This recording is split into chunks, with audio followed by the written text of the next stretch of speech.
Previously on Alan Wake, I wrote a horror story that has come true. Thomas Zane did the same in the 70s. You will go no further. If I continue like the Dark Presence wants me to, the story I'm writing won't save Alice. It's a horror story. No one will survive. You knew Zane! Thomas Zane! You're the Lady of the Light in the song! He left something behind to help me. The clicker. Alan thought of this as he stood on the rim of Cauldron Lake, the clicker in his hand. He took a deep breath and jumped. I can get to her now. I can finish this.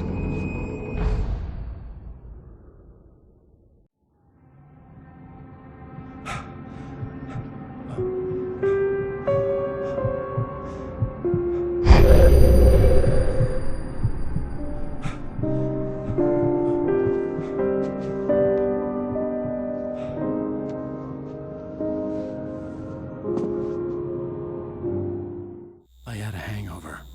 My head was about to explode and the light hurt my eyes. I needed my sunglasses and painkillers to dull the pain.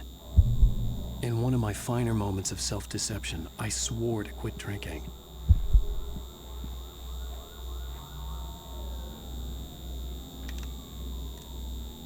The sunglasses made the world look bearable.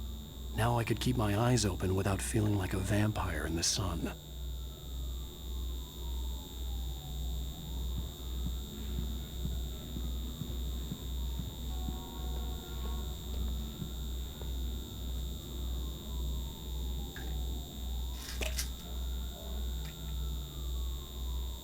The pills worked fast. The prospect of being awake started to seem bearable again.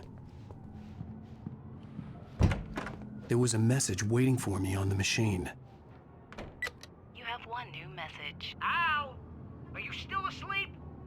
Wakey, wakey! You should have your show on your TiVo. If Alice wasn't too mad to record it. Now, she called me earlier and really chewed me out. Yeah, we went a little overboard last night. But parties are a part of this business. Al, look, I'm saying this as your friend.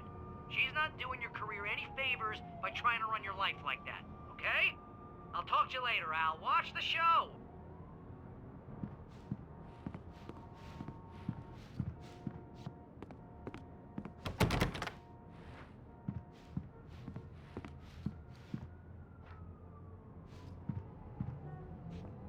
I'd been a guest on the talk show the previous night, talking about my latest book. The show was supposed to be waiting for me on our TiVo. Ladies and gentlemen, welcome back to the Harry Gallic Show. Thank you. Thank you, everybody. We have a great show tonight. I've been talking with the best-selling author Alan Wake about his new book, The Sudden Stop.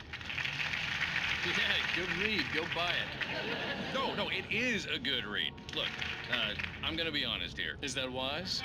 No, but I'm gonna do it anyway. I got people who give me the lowdown on books. I'm a busy guy. But this one, I actually read from cover to cover. I mean, I'm a big fan. Wow, thanks. Now, this might be a spoiler for those who haven't read the book yet. Based on the sales figures, the 2 people out there who haven't read the book yet. But this last book is all about the death of the main character, the hard-boiled New York detective, Alex Casey. Now, there's been a lot of outrage about this. Why the hell did you kill Casey? What the hell were you thinking, man? Good riddance. No, seriously, though. 7 years and 6 books is a long time. He was a gloomy guy to spend all your working hours with, and it was a good run. But it's time to explore new things. My next book will be a departure from the old for me. You selfish bastard, always thinking of yourself. Well, you've certainly given us a lot of entertainment over the years. And now that you mention it, Casey was a gloomy guy. Never had much luck with his love life with the ladies. Was that autobiographical in any way? Yeah, no kidding. Casey's lady friends tended to die on him. With Casey, it was all about his pain. No, nothing autobiographical about that. I'm a happily married man.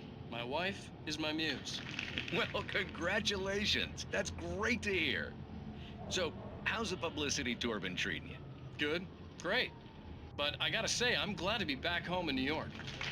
Well, you've certainly been on the news a lot lately. Lots of parties and,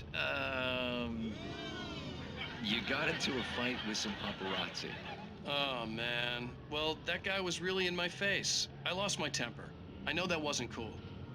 You are famous for that temper. Well, I did also write several books. Well, your latest novel is called The Sudden Stop, and it's in bookstores now. Go get it. That means the two of you out there who haven't bought it yet. Ladies and gentlemen, that's all we have for you tonight. I want to thank all our guests for the evening. Alan Wake, Sam Lake. Once more, do the face for us, Sam. There we go. And our musical guests, Poets of the Fall. Thank you. At least I'd been funny. I told myself I could live with that. Hey, honey. Did you watch the show? I didn't say anything stupid if that's what you want to know. Okay, Grumpy. You want an aspirin or something? Are you going to start with me about drinking now? You know what? Go back to sleep, Alan.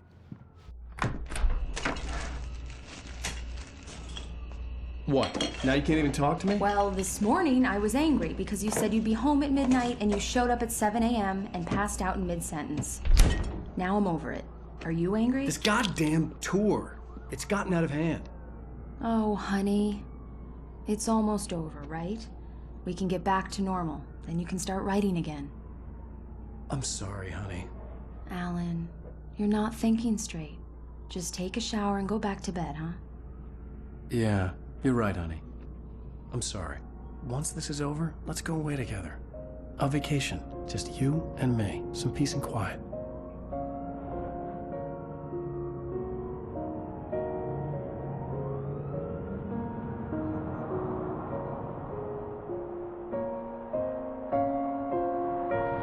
Somehow, the clicker was the key to the cabin. I had to return to Cauldron Lake to save Alice.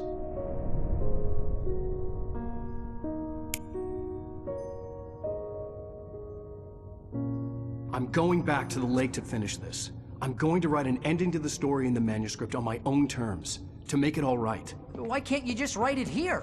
The last page is still in the typewriter. I need to read it first. Everything needs to be just right. Zane tried to cut some corners, and it didn't end well. Okay, ready when you are. I'm sorry, Sarah, but I need to do this alone. Barry, take her gun. Miss Weaver, close the door when I leave.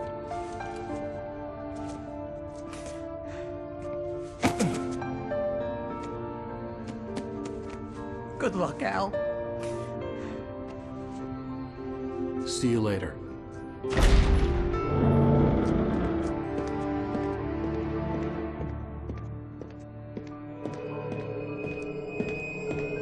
When I got out, it was warm and sunny. I'd flicked the switch of the clicker. Had it done this? I didn't stop to question it. I had to take advantage of the sunlight to get to the lake. On Zane's page, I'd stood on the rim of Cauldron Lake, about to use the clicker. That's where I was headed.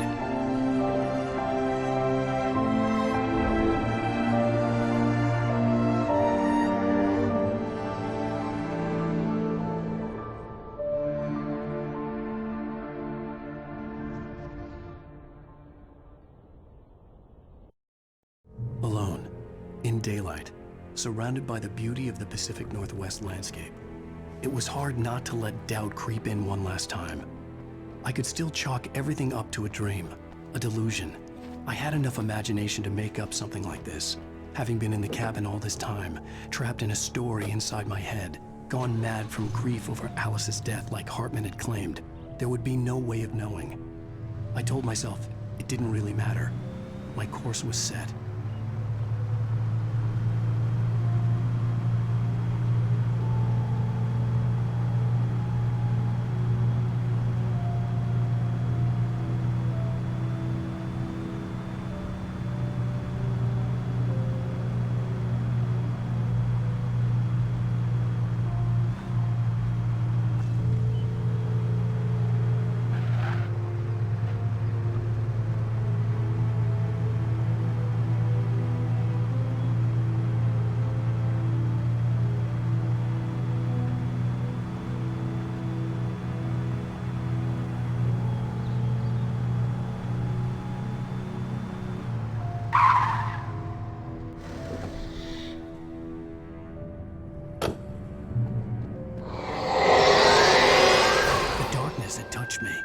There was a link between us, always would be.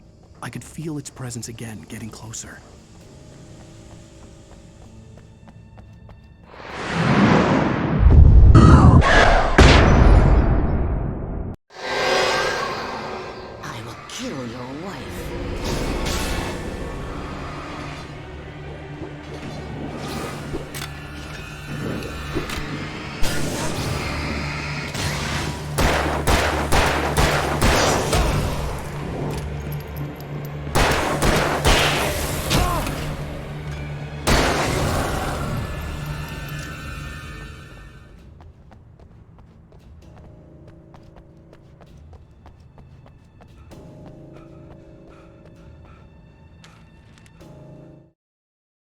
The Dark Presence was no longer trying to capture the writer so he could create the ending it wanted.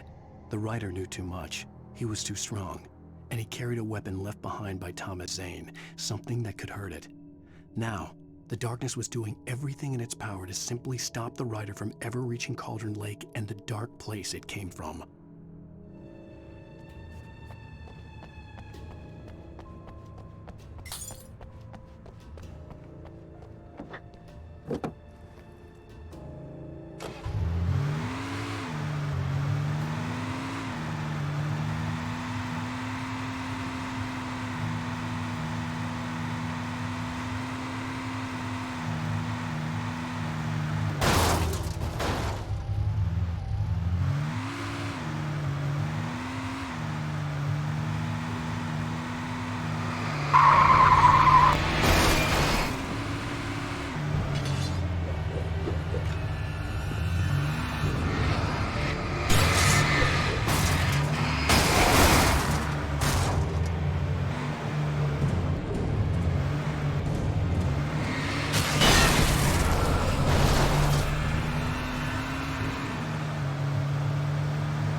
The bottom of Cauldron Lake was a graveyard of things the lake had claimed in one way or another over the decades.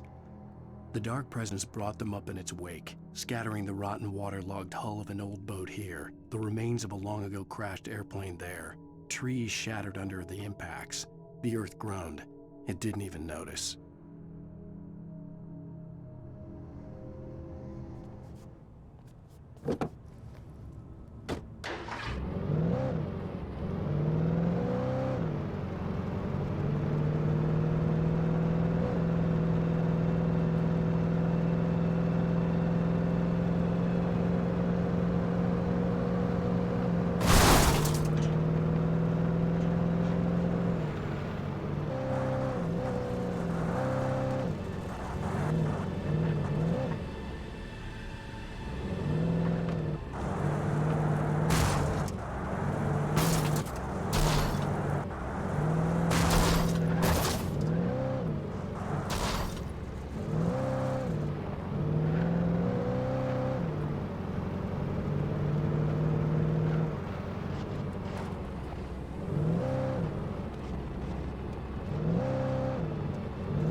Zane cut its heart out, but it didn't die.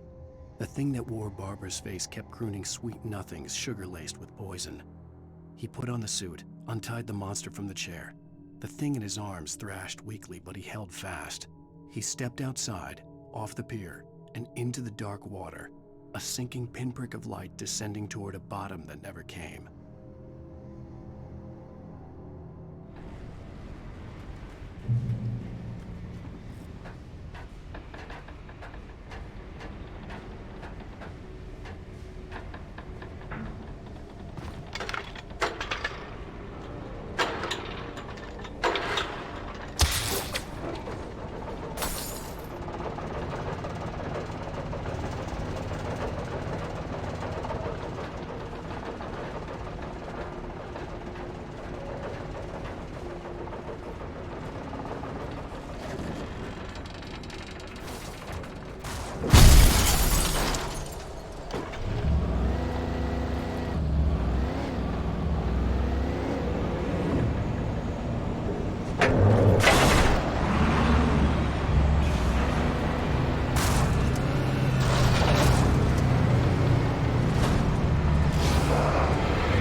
When I told Barry my plan back in the well-lit room, I'd acted as if I knew what I was doing. I didn't. I was operating on the shifting logic of a dream. I had to fight my way to the lake through the horrors of the night. I had to flick an old battered light switch imbued with childhood magic. I had to write a happy ending to a horror story. I had to save my wife from the dark prison she was being held in.